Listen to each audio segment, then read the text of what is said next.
Assalamualaikum dan salam sejahtera. Saya Rosli HM. Hari ini ingin berkongsi sedikit maklumat mengenai kaedah tanam pokok petai agar berbuah sepanjang tahun atau berbuah di luar musim. Petai adalah buah yang unik. Ramai orang membeli apabila harganya mahal, tetapi apabila harganya murah, orang kurang membeli. Hari ini saya ingin berkongsi bagaimana cara saya menanam pokok petai 18 tahun yang lalu. Secara normalnya, terdapat beberapa faktor yang menentukan bila waktu pokok petai akan berbunga atau berbuah. Contohnya, pertama, faktor musimnya.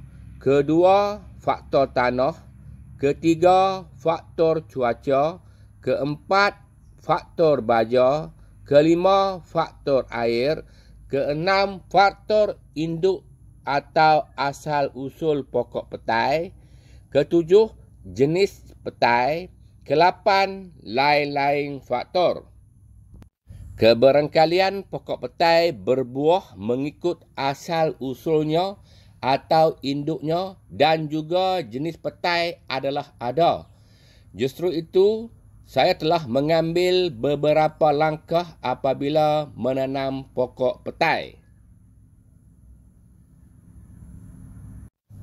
Langkah pertama untuk menanam pokok petai adalah membuat anak benih pokok petai. Anak benih pokok petai kita perlu membuatnya sendiri. Kita tidak boleh membeli kerana kita tidak tahu asal usulnya. Bila masa ia berbunga dan berbuah, kita mahukan pokok petai kita berbuah di luar musim di masa harganya RM2 sekeping atau lebih. Langkah kedua adalah bila masa kita hendak mencari atau membeli buah petai untuk dibuat benih. Kita tidak boleh membeli buah petai semasa harganya 30 sen sekeping. Kita perlu membeli buah petai di masa harganya tinggi, iaitu membeli buah petai di luar musim. Langkah ketiga ialah di mana kita hendak membeli buah petai dan berapa banyak. Buah petai kita tidak boleh membeli hanya di satu tempat dengan jumlah yang banyak. Kita perlu cari di seluruh tempat. Contohnya, jika kita mampu, kita cari di seluruh Malaysia. Seeloknya, kita mengambil hanya sekeping untuk dibuat benih di satu tempat atau bagi satu jenis petai. Contohnya, 18 tahun yang lalu, saya mengunjungi pasar-pasar hari bermula dari Wang Kelian, Perlis, Danok, Thailand, Changlun, Kuala Nerang, Pendang, Nami, Sek, Jeniang, Baling, Gurun Kedah, Selama Perak dan lain-lain untuk mencari buah petai dibuat benih.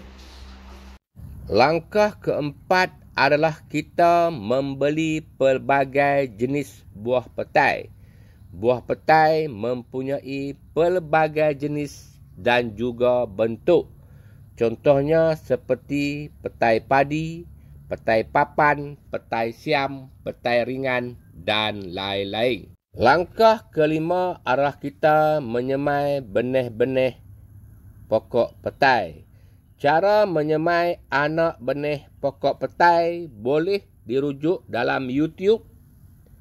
Cara semai anak benih pokok petai. Langkah seterusnya adalah kita menanam pokok petai dan menjaganya. Contohnya pada tahun 2002, saya telah menanam kira-kira 1000 pokok petai di atas bukit ini, hasil dari benih yang dibuat sendiri.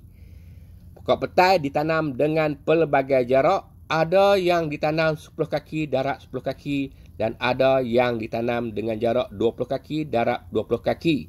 Bagaimanapun, pokok petai ini ditebang dari masa ke semasa untuk memberi laluan kepada pokok petai yang lebih baik. Hari ini, pokok petai yang ada hanya dalam 500-600 pokok sahaja. Kelemahan cara tanam kaedah ini adalah kita terpaksa menjaga buah petai sepanjang tahun. Ia menjadi sasaran binatang dan pencuri. Sekian dulu untuk kali ini. Bertemu lagi kita di masa akan datang. Saya Rosli HM. Sekian. Terima kasih.